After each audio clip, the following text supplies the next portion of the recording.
You gotta prove me wrong. How you doing? How you doing?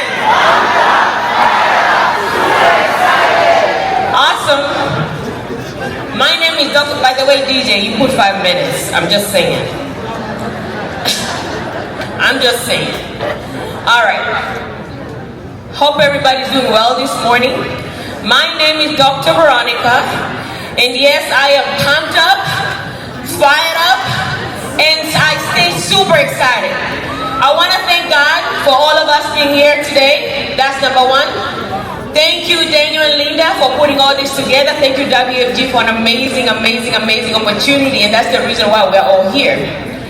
Now, before I get started, I also want to do something similar to what Dr. Ruth said.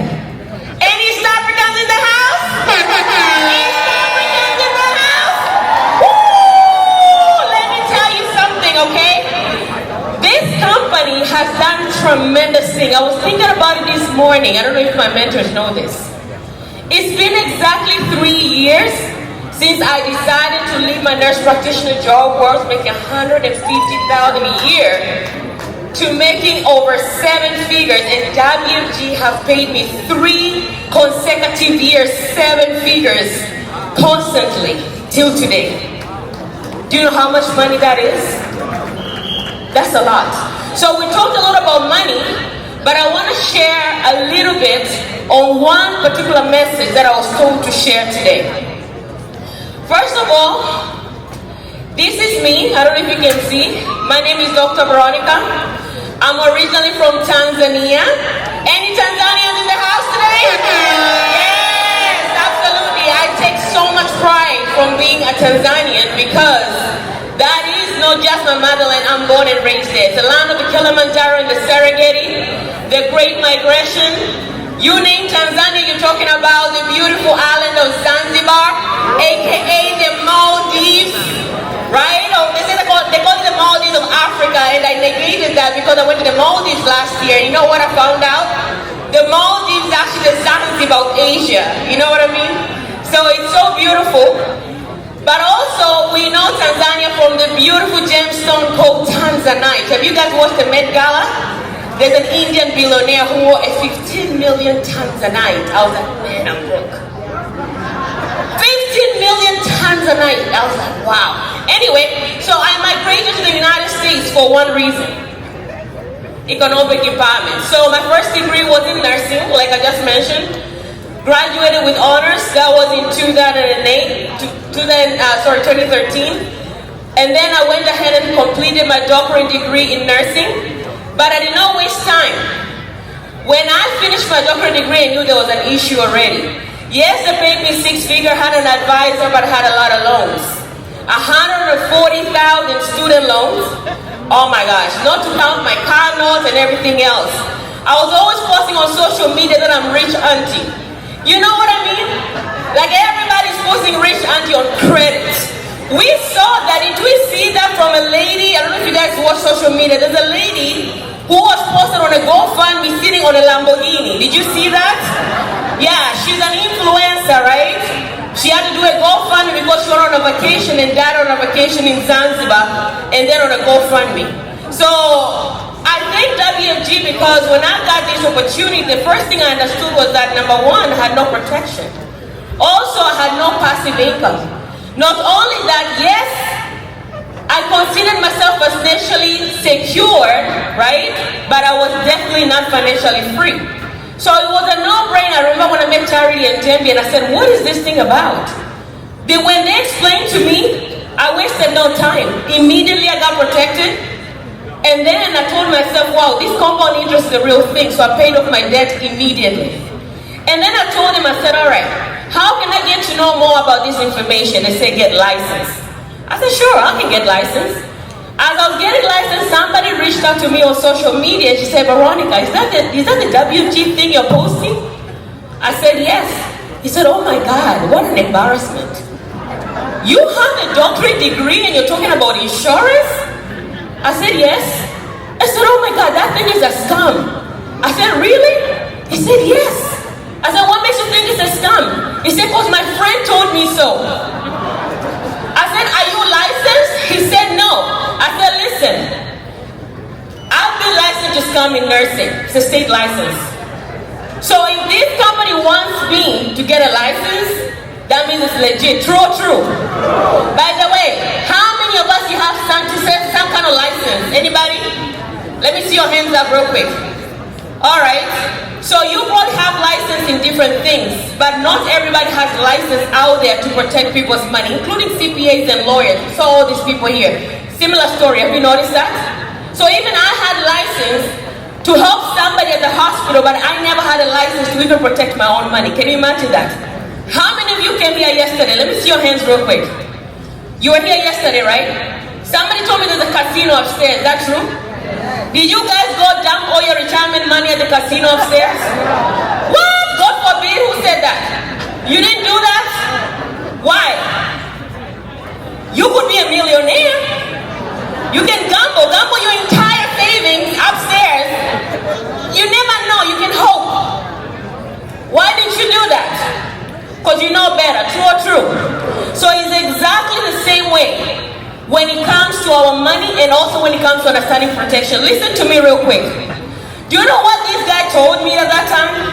If I were you, I wouldn't waste my time. I would just buy term and invest in difference. I said, okay, I get it. But I'm already having a 10 policy as we speak. I had 2 financial advisors at that time that I'm working with. But things were still not working out for me. So I thought of myself, I said, okay, why am I working so hard to get a permanent retirement but protect myself temporarily? Why am I working so hard to make sure that, hey, I want to have guaranteed money at retirement, yes, my protection is temporary. Does that make sense to you?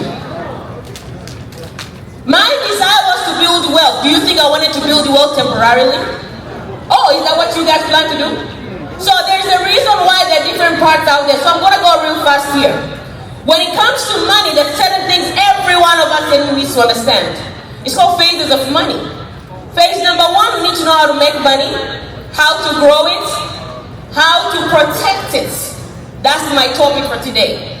Not only that, you need to know how to distribute. That's when you go to your CPA and they help you with tax strategies and stuff like that.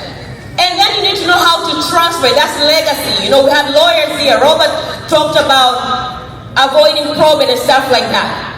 So I'm going to make it very easy for everybody, especially our guests today. There's different type of policies out there. There's no right or wrong, but you need to decide which one will give you the best benefit. You can even have all of them. Does that make sense? It's just like a car. Which car is better, a Bugatti or a Toyota? Who said so? I like Toyota. You big Bugatti. It depends on your needs, right? Yeah, somebody that I say, this over there's a car you can sit in and it drives you. Did you guys heard that? I was like, no, I'm scared. You know, some people are like, oh, it's not real. Is that real or not real? It's real? Do you have that car? Do you own that car that drives itself? But you believe it's real, eh? Alright, did you know that when you buy a Bugatti, you get somebody to show you how to drive for 2 weeks? Did you know that? Do they do that with your Honda? Exactly. So there's different services out here. Does that make sense? Group policy, that's the one you get through your job. There's no right or wrong. You need to read your contracts because most benefits, if you read your HR contract, they terminate upon death. That's the mistake a lot of people don't do.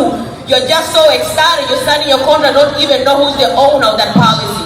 So it's owned by who? Your employer. Does that make sense? Exactly. Even if it is the one that has cash value, as long as it's a group policy, the owner is your employer. And then you have term life. These ones are temporary. So if you plan to die tomorrow and you're sure, fair game. But if you're not sure, guess what? This one only gives you temporary coverage. So it's like betting against your life. So it's something like this. Do you see that illustration right there? I don't know if you guys can see clearly. But you have a 35-year-old, took a policy. Yes, it is cheap. Now, one thing I like about term policy is very cheap in the beginning, but it's unaffordable at the end. Does that make sense? So it's very cheap. How many people like cheap things here? You like cheap? Who likes cheap? Exactly. So it's cheap, but it's unaffordable at the end. So in 10-year period, as you can see this lady, she has no policy. Do you think when she turns the age of 80, she can afford to keep this policy for $85,000 a year? There is no way. And then there's whole life policy. This is permanent, goes up to age 100. And then you have the index universal life insurance policy. Say index universal life insurance policy. This one is a permanent policy that has cash value in it, that the money itself will be put into a growth format that is indexed. What do I mean? So when you put money in this policy, instead of you just getting basic interest rate, your money is going to be linked into an index of the stock market only when the market averages to the positive. But when the market is negative, guess what? You don't lose money, and that is why a lot of wealthy people leverage life insurance as a tax-free personal bank to supercharge their savings. There is a whole website that you can watch every quarter, from Bank of America to Wells Fargo to JP Morgan. Literally, the FDIC classifies this as a tier 1 capital, which is the safest place where banks put their money. So think about it this way. You put your money in the bank, and then the bank decides, you know what? I don't even trust myself because I can file bankruptcy anytime. So they have to protect your money into their portfolio. Think about it this way. I want you to understand this, okay? The key thing here is ownership. When bank puts your money into their portfolio, you do not own that money. So how about you create a portfolio where you can have that ownership? Big corporations do the same thing. I looked at the examples, right? And there's so many more corporations than this. But I look at Monsanto, I looked at, Heinz Ketchup, all these, let's see, Starbucks. Think about it this way. Have you seen Mama Put here listed? Have you seen Mama Put listed? What about African braiding? Let's be realistic. We say we have businesses, right? Are we even protecting our businesses? Oh, I have a home health agency, tracking and logistics. Do you think I'm Kolala Logistics? Do you understand what I'm saying? My people perish for what? For lack of knowledge, and we must make sure that we are going out there, every one of us, to educate our communities so that we can what? Clear the knowledge. Just literally last month, they posted this, that 2 trillion was wiped out of the market. Whose money that is? Middle class. So let me summarize this, okay? There are 3 ways you can grow your money. There's no right or wrong. You can either grow it in a fixed environment, in a variable, or in an index. When you have a life insurance policy, you can index your money, so you have that steady growth. Does that make sense? And that is the reason why wealthy people and people who understand money, they always index their money and they protect at the same time. Does that make sense? Protection from what? Everything Adeline said. Let me show you this little example. A good friend of mine told me, Veronica, I worked in corporate America for 30 years. I paid group insurance policy $960 a year. In 30 years, they told me, thank you so much, and it was gone. But look at this. When you look at today, that person, if they had put that money in an index, give me just 2 minutes, I'll be done. If they put that money today in an index universal life policy, they would have had about 49,000 in there and still a policy. Here's an example of my account, as you can see. We said what? It's a whole total package. So you have the coverage, you have the protection plan, says critical chronic. This was 2 years that I've been having this policy. And this is today's 2026. I have over 100K. Different corporations do something similar.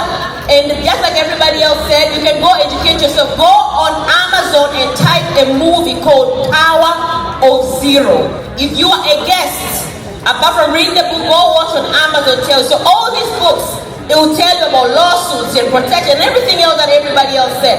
So I want to say thank you everybody for listening. But remember one thing, protection comes first. And then debt management, emergency fund, and investment. Most of us, because of lack of knowledge, we start from crypto. Have you noticed that? And then when those things crumble, you have no protection. So the reason why our community does things different is because we have no what? We have no knowledge. So thank you everybody. But one thing I'm going to tell you, make sure you max fund your policy. If you're 30, this is 35-year-old, you max fund your policy in 10 years, you're guaranteed a millionaire. Thank you.